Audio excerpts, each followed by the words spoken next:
The Russian army is falling apart, and Putin himself, along with his cardboard generals, are forced to make excuses to their own citizens.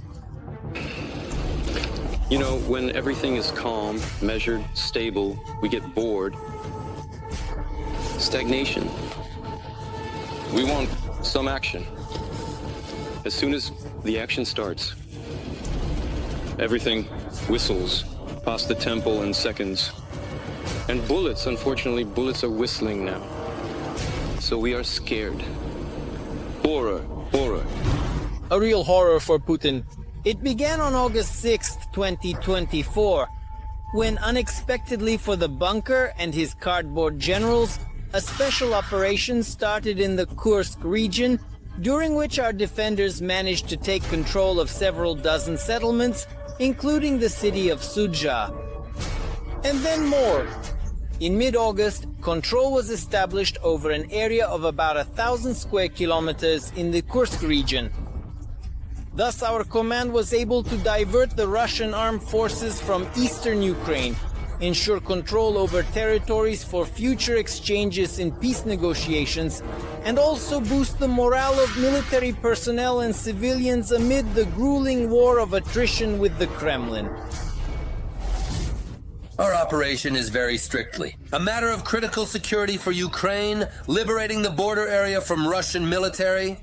I thank all our courageous soldiers, sergeants, and officers for their bravery and effective actions. The Ukrainian breakthrough of the supposedly impregnable border, according to Putin, and the operation in the Kursk region was a real surprise for the dictator. Russian settlements were falling under the control of the Ukrainian armed forces one after another. Only after a month of the Ukrainian army's advance was Putin able to slow it down, albeit poorly, but only for a short time. Already in January 2025, the command resumed the counter-offensive in the Kursk region. Ukraine once again set out to capture Russian territories. Fighting broke out on the border of the Sudzha and Bolshoi Soldatsky districts on the main highway leading to Kursk. The Ukrainian armed forces also captured many new settlements. It is worth noting that if earlier the Russian Volunteer Corps used mainly light-wheeled armored vehicles in their raids into Russian territory and did not have heavy weaponry at all, the latest operations by the Ukrainian armed forces can confidently be called full-scale. A significant amount of equipment is involved in them, including Western equipment. It's unlikely that any historian, even in a nightmare, could have imagined such a thing. Over 60 years later, a new tank battle of the century is unfolding in the Kursk region. And this time, German equipment in the form of the Leopard 2 will be on the side of good. The main function of a tank is not so much to provide support to infantry or actively participate in penetrating through defensive lines, but rather the function of preserving the crew's lives and ensuring their safety. And after the crew, all other functions are secondary. Credit where credit is due. In the German Leopard tanks transferred to the armed forces of Ukraine, protection and armor are elevated to a high standard. The turrets and hulls of the armored vehicles are welded. The construction of the armored hull and turret uses third-generation composite materials for protection. The combat compartment of the tank is even lined inside with Kevlar padding, which will stop fragments in case of penetration of the main armor. Not without reason, the Leopards are dubbed a fortress on tracks. There is a concept known as spaced armor. That is, different layers of protection are located at a significant distance from each other. The armor all provides effective protection. That is, the tank practically does not retreat. This enhances the crew's survivability and accordingly its use in real combat conditions, even during counteraction, and consequently from the enemy's side. This involves the use of tank guns and ATGMs. The technical specifications of the German Cat are as follows. The combat weight is impressive, ranging from 50 to 63 tons, depending on the armor upgrade.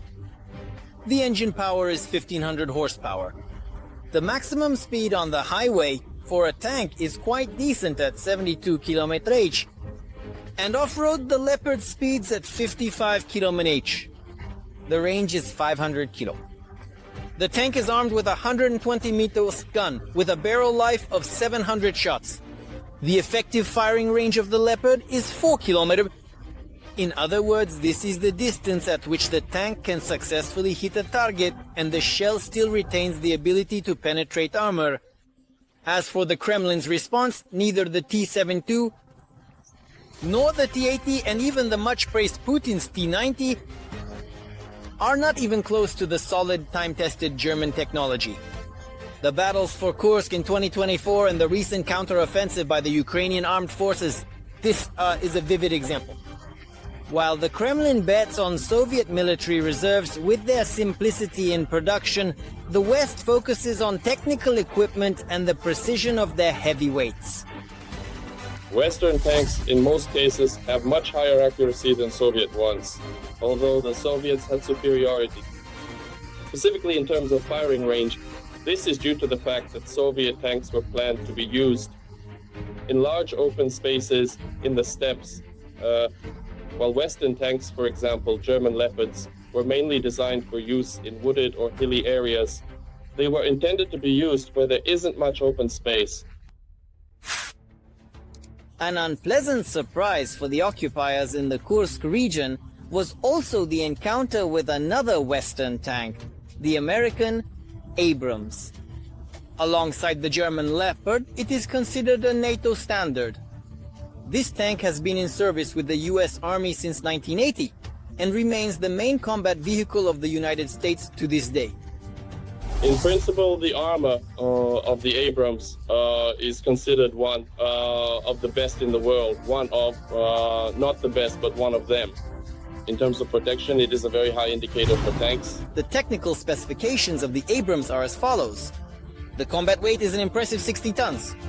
The engine power is twice as much compared to the Russian T-72. The maximum speed on the highway is 67 km/h. The range is 480.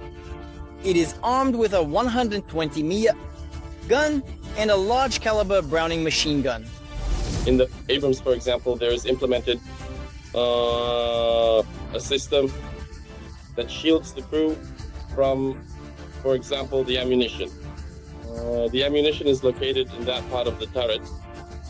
Or again, it is positioned in such a way that in the event of an explosion, blow-up panels activate on the outside. That is, the main blast wave does not go inside the tank. It goes outwardly in a manner that is gradual and steady. It goes through these panels into open space, through the air. While the Russian tank industry is pursuing quantity and not particularly considering the crew's safety in terms of design, the West focuses on technical equipment and ensuring the safety and protection of personnel, experience and knowledge, which undoubtedly in turn are indeed the main advantages of a tank in any duel. If the crew, as in the case with our defenders, is also experienced, Western equipment on the battlefield becomes practically unbeatable. Besides tanks, in the unique operation for Ukraine, and indeed for the whole world, in the Kursk region, Western wheeled equipment was also used, such as the Stryker family of wheeled armored combat vehicles produced by the American company General Dynamics Land Systems. Created based on the Canadian armored personnel carrier LAV-3, which in turn is a deep modernization of the Swiss armored personnel carrier Piranha 3. It's safe. They have proven themselves well in the fields and forest plantations of Kursk. Although the Stryker vehicles are intended for use in low-intensity conflicts for transporting motorized infantry units for the armed forces of Ukraine, they have become indispensable on the battlefield. In conjunction with Ukrainian BTR-80s and in collaboration with Western equipment, significantly aids in the rapid advancement into hostile enemy territory at unprecedented speed and swiftly seizing control of an increasing number of enemy settlements. This is a cumulative effect. There, people were killed, wounded, equipment was damaged, destroyed. That means fewer will go, for example, to Avdiivka, For instance, instead of 25 tanks going, only 10 will arrive because 15 are damaged or destroyed. So to some extent, it will become more straightforward and manageable for our military to hold the defense in various ways, or conversely, it will become easier to break through the Russian defense. And what about Putin, you might ask? Well, absolutely nothing. While the Ukrainian armed forces are being equipped with modern Western and domestic technology, the Kremlin is merely continuing to decommission old equipment. Soviet tanks from the mid-last century, suitable only for the purpose of becoming yet another mass grave for Russian soldiers in the fields of Kursk. This certainly indeed indicates an entirely complete disorganization of leadership of the Russian troops directly in the Kursk region. In the end, it seems that Putin has completely lost his mind, and his Kremlin entourage is ready to do the unthinkable just to stay in power in Russia.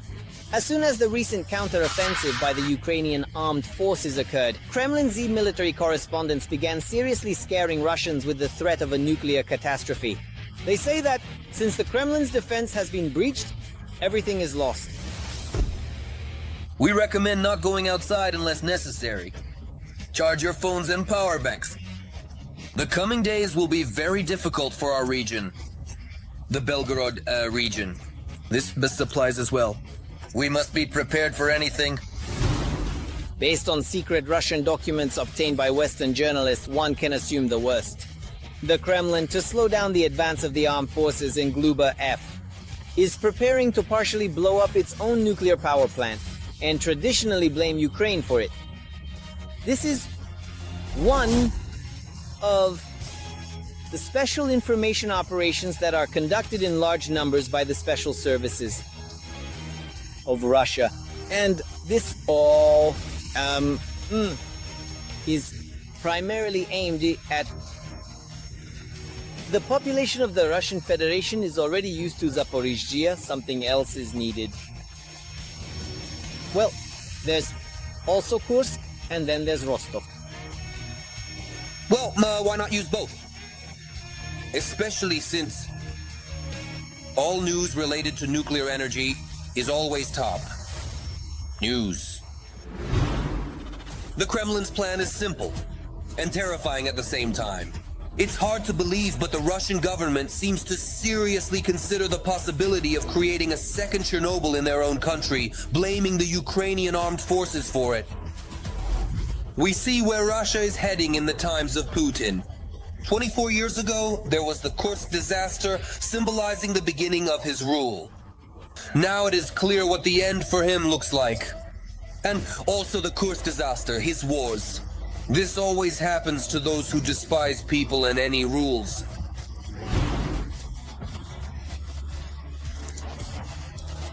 Make sure to absolutely subscribe to our new Arsenal channel, link in the description below the video.